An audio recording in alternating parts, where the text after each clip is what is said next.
In this tutorial I show you how to knit a provisional cast on. For this cast on you need following tools. You need a crochet hook, of course a knitting needle, it doesn't matter if it's a DPN or a circular or whatever you prefer, of course a scissor, the main working yarn and a waste yarn. The waste yarn, it's nice to have it in, I always recommend to have it in cotton because then it doesn't get easily attached with other yarns, especially if it's a bit hairy yarn like a mohair or something. So cotton yarn is perfect for that. Also it's good if it's in a contrasting color than your main yarn. And about the weight, it should be the same weight or a bit thinner.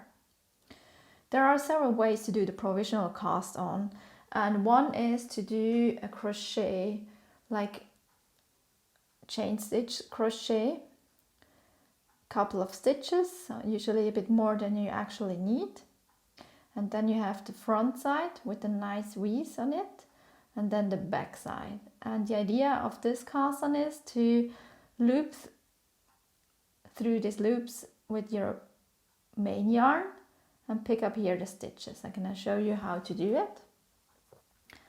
I'll grab my main yarn, knitting needle, and then I go through the back loops of the chain stitch. So now I would have cast on one stitch and so on. This works well if you only have a few numbers stitches to cast on, but if it's for sweater it will take forever, and it's really fiddly, as you can see, because it hardly depends how tight you knit the chain stitch. But there's another way I can show you now.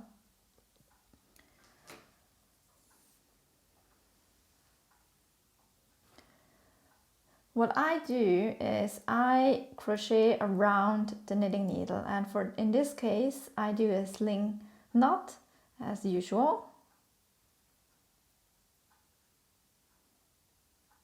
and put it on a crochet hook, not on a knitting needle. Then I grab the knitting needle and I put the knitting needle in front of the thread, and I will I will crochet around the knitting needle. What also helps is that I hold the tail together with my knitting needle, and then I can start crochet around it. So I grab the yarn from the back and pull it through my loop. I wrap the yarn around the knitting needle, grab the yarn and pull it through the loop.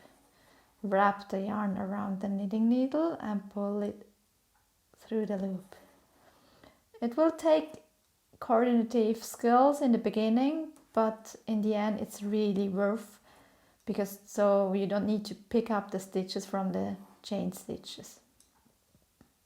And this is in fact just chain stitches around the knitting needle. So in my example I would like to cast on 18 stitches on a provisional cast on. I will have the 19th here on my crochet hook, and I don't put it on the knitting needle, the last stitch. Instead I work another chain stitch, but wrapping it not around the knitting needle, just a chain stitch. I will cut it, and then I pull it through. And now I have 18 stitches on my needle, and the last stitch is just a chain stitch.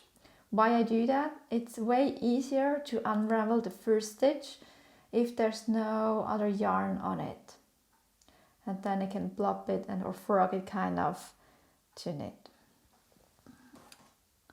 And then I take my working yarn and start knitting as indicated. And in my example I do stockinette stitch over all stitches, as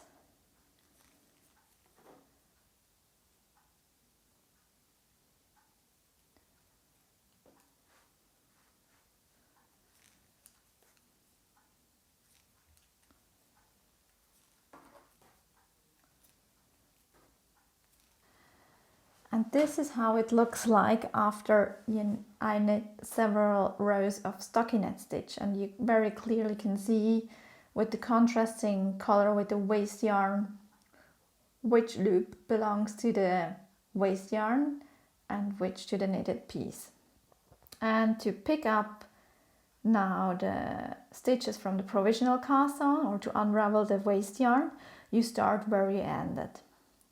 And with chain stitches you produce kind of a V-stitch, as you can clearly see here. So this is the bottom, start where I started, and here at the end I finished with the last chain stitch, which is here. So I start unravel here. I use a knitting needle, and in the first, it's only the first stitch which is a bit fiddly to unravel. And then I can slowly start to pull at the waste yarn to pick up the loops with the working yarn. So a little blop, then again through here. You can do that very slowly, and that's why it's easier if the waste yarn is in a contrasting color. So you can really see where you have to insert the needle to catch the loops and don't miss any. And so I do unravel one after another stitch or one after another loop.